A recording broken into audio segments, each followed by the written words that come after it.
Hello friends, എല്ലാവർക്കും മഹാലക്ഷ്മി സീരിയലിൻ്റെ ഇന്നത്തെ എപ്പിസോഡിൻ്റെ റിവ്യൂയിലേക്ക് സ്വാഗതം. അങ്ങനെ മാർക്കോ ഗുണ്ടകളിൽ നിന്ന് മഹിയെ രക്ഷിച്ച് അഗസ്ത്യകൂടത്തിലെത്തിക്കുന്നു. കണ്ണന് എന്ത് സംഭവിച്ചു എന്നറിയാതെ വല്ലാതെ തന്നെ ആശങ്കപ്പെടുന്നുണ്ട് മഹി. തോമസ് വൈദ്യരാണെങ്കിൽ മഹിക്ക് കണ്ണൻ തന്നെ നടന്നു വരുന്നത് കാണിച്ചു കൊടുക്കണം, മഹിക്ക് ഒരു സർപ്രൈസ് കൊടുക്കണം എന്ന് കരുതിക്കൊണ്ട് തന്നെ കണ്ണൻ്റെ കാലുകൾക്ക് പൂർണ്ണമായിട്ടും ചലനശക്തി കിട്ടി എന്നുള്ള കാര്യം അവളെ അറിയിക്കുന്നില്ല. തുടർന്ന് ജയപാലൻ ചെന്ന് മഹാലക്ഷ്മി തിരിച്ചെത്തിയ കാര്യം കണ്ണനോട് പറയുന്നുണ്ട്. കണ്ണനാണെങ്കിൽ മഹാലക്ഷ്മിയെ കാണാനായിട്ട് അവിടേക്ക് നടന്നു വരുന്നുണ്ട് കേട്ടോ. അങ്ങനെ കണ്ണൻ പരസഹായം കൂടാതെ നടന്നു വരുന്നത് കാണുന്ന മഹാലക്ഷ്മിയാണെങ്കിൽ അത് സ്വപ്നമാണോ സത്യമാണോ എന്ന് വിശ്വസിക്കാൻ കഴിയാതെ ഇങ്ങനെ എന്തെന്നില്ലാത്ത സന്തോഷത്തിൽ നിൽക്കുകയാണ്. തുടർന്ന് കണ്ണൻ താൻ കണ്ട സ്വപ്നത്തെക്കുറിച്ചും എല്ലാം മഹിയോട് പറയുന്നുണ്ട് കേട്ടോ. മാർക്കുവാണ് ഗുണ്ടകളിൽ നിന്നും തന്നെ രക്ഷിച്ചതെന്നും മഹാലക്ഷ്മി കണ്ണനോടായിട്ട് പറയുന്നുണ്ട്. മഹാലക്ഷ്മിയെ തട്ടിക്കൊണ്ടു പോകാനുള്ള കൊട്ടേഷൻ കൊടുത്തത് ആരാണെന്ന് ആ ഗുണ്ടകളിൽ നിന്നും അറിയണമെന്നും മാർക്കോ കണ്ണനോടും മഹിയോടൊക്കെ ആയിട്ട് പറയുന്നുണ്ട്. ശേഷം എനിക്കൊരാളെ കാണാനുണ്ടെന്ന് പറഞ്ഞുകൊണ്ട് മാർക്കോ നേരെ നമ്മുടെ സിദ്ധിയായിട്ടുള്ള അമ്മയുടെ അടുത്തേക്കാണ് പോകുന്നത്. അപ്പോൾ അവിടെ എത്തുന്നത് മാർക്കോയൊക്കെ പഴയൊരു വേലിന് പകരം പുതിയൊരു വേല് അമ്മ നൽകുന്നുണ്ട്. കണ്ണൻ മോൻ 18-ാം പടി കയറാൻ തുടങ്ങുന്ന സമയത്ത് മോൻ്റെ സഹായം കണ്ണൻ മോന് ആവശ്യമായിട്ട് വരുമെന്നും 18-ാം പടി കയറി ശാസ്താവിനെ ദർശിക്കുന്നതോടെ കണ്ണൻ മോൻ്റെ ജീവിതത്തിലെ ഒരു അധ്യായം അവസാനിക്കുമെന്നും അമ്മ മാർക്കോയോട് പറയുന്നുണ്ട് കേട്ടോ. ഇതേസമയം മഹാലക്ഷ്മിയെ തട്ടിക്കളഞ്ഞു എന്നുള്ളൊരു വാർത്ത കേൾക്കാനായിട്ട് കാത്തിരിക്കുകയാണ് പ്രതാപനും മുത്തശ്ശിയും. ഇത്ര സമയമായിട്ടും അവന്മാർ വിളിച്ചില്ലല്ലോ അമ്മയെന്ന് പ്രതാപൻ പറയുമ്പോൾ, ഇത്തവണയെങ്കിലും നമ്മൾ വിചാരിച്ചതുപോലെയൊക്കെ കാര്യങ്ങൾ നടന്നാൽ നല്ലത്, ഇല്ലെങ്കിൽ പിന്നെ ഞാൻ പറഞ്ഞതുപോലെയൊക്കെ എന്തെങ്കിലും ചെയ്യേണ്ടി വരുമെന്ന് മുത്തശ്ശി പറയുന്നുണ്ട്.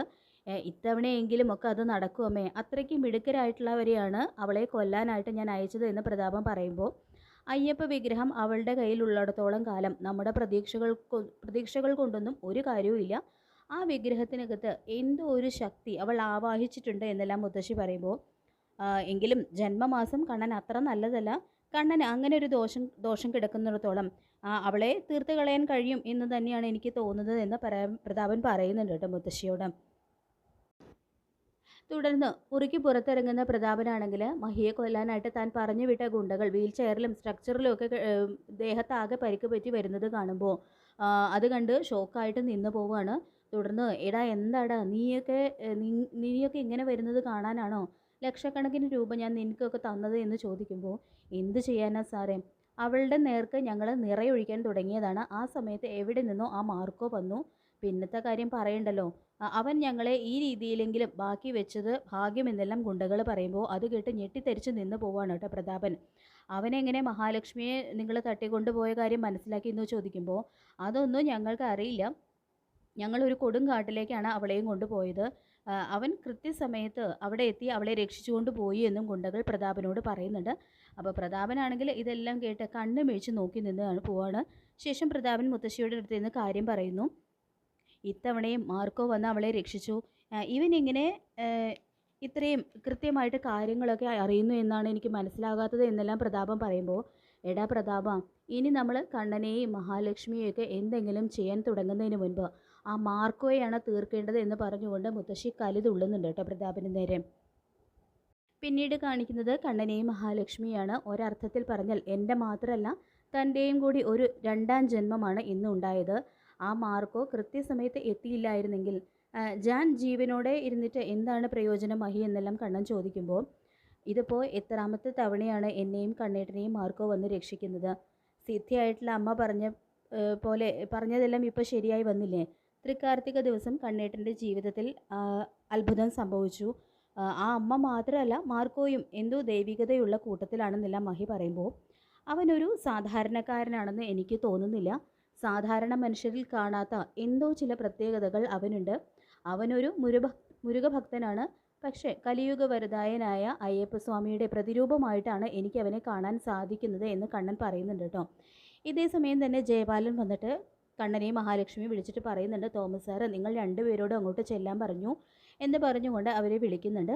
അങ്ങനെ കണ്ണനും മഹാലക്ഷ്മിയും ചെല്ലുന്നതും വളരെ ഗംഭീരമായിട്ടുള്ള ഒരു സർപ്രൈസ് തന്നെയാണ് കേട്ടോ തോമസ് സാറ് കണ്ണനും മഹാലക്ഷ്മിക്കും വേണ്ടി ഒരുക്കി വെച്ചിരിക്കുന്നത്. ഒരു വലിയൊരു ബർത്ത്ഡേ കേക്കൊക്കെ അദ്ദേഹം അവിടെ സെറ്റ് ചെയ്ത് വെച്ചിട്ടുണ്ട്. തുടർന്ന് അദ്ദേഹം പറയുന്നുണ്ട്, ഇന്ന് നിങ്ങൾ രണ്ടുപേരുടെയും മാത്രമല്ല എനിക്കും ജീവിതത്തിൽ മറക്കാൻ കഴിയാത്ത ഒരു ദിവസമാണ്. ഇത്രയും വെല്ലുവിളി നിറഞ്ഞൊരു ചികിത്സ ഞാൻ ഏറ്റെടുത്തിട്ടില്ല. ഇന്നതിന് 100% ഫലപ്രാപ്തി ഉണ്ടായിട്ടുള്ള ദിവസമാണ്.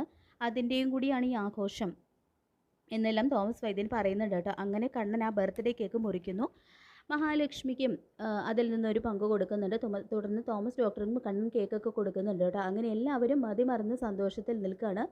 എന്തായാലും കണ്ണൻ മലയ്ക്ക് പോകാനായിട്ട് മാല ഇട്ടിരിക്കുന്നത് കൊണ്ട് നിങ്ങൾ 2 പേർക്കും എല്ലാ അർത്ഥത്തിലും ഒന്നാകാൻ ഉടനെ കഴിയില്ല.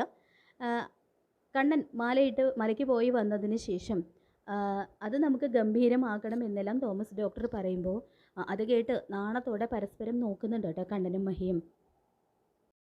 ശേഷം കാണിക്കുന്നത് നമ്മുടെ മഹാലക്ഷ്മി അമ്പലത്തിൽ എത്തുന്നതാണ്. ഇപ്പോൾ കണ്ണൻ്റെ പിറന്നാളിനാണ്. അപ്പോൾ ആ ദിവസം നെയ്പായസവും വഴിപാടൊക്കെ കഴിപ്പിക്കുന്നതിന് വേണ്ടിയിട്ടാണ് മഹാലക്ഷ്മി എത്തിയിരിക്കുന്നത്. അപ്പോൾ അവിടെ വെച്ച് സിദ്ധിയായിട്ടുള്ള അമ്മയെ കാണുന്നുണ്ട് കേട്ടോ. അപ്പോൾ അമ്മയെ കാണുന്നതും ഒരുപാട് സന്തോഷമാവുന്നുണ്ട് മഹിക്ക്. അപ്പം അമ്മയോടായിട്ട് മഹി പറയുന്നുണ്ട്, അമ്മ പറഞ്ഞത് 100% സത്യമായെന്നും കണ്ണേട്ടൻ്റെ കാലുകൾക്ക് ജീവൻ വെച്ചു. ഇപ്പോൾ കണ്ണേട്ടന് പരസഹായം കൂടാതെ നടക്കാൻ കഴിയുമെന്നെല്ലാം മഹി പറയുമ്പോൾ എല്ലാം മുൻകൂട്ടി കണ്ടിട്ട് തന്നെയാണ് മോളോട് അമ്മ എല്ലാം പറഞ്ഞത് എന്ന് അമ്മ പറയുമ്പോൾ, പിന്നെ ഇന്നലെ എൻ്റെ ജീവിതത്തിൽ ചില അനിഷ്ട സംഭവങ്ങളൊക്കെ ഉണ്ടായി. അത് നടന്നിരുന്നെങ്കിൽ അമ്മയുടെ മുന്നിൽ ഇങ്ങനെ സംസാരിക്കാനായിട്ട് ഞാൻ ജീവനോടെ ഉണ്ടാകുമായിരുന്നില്ല.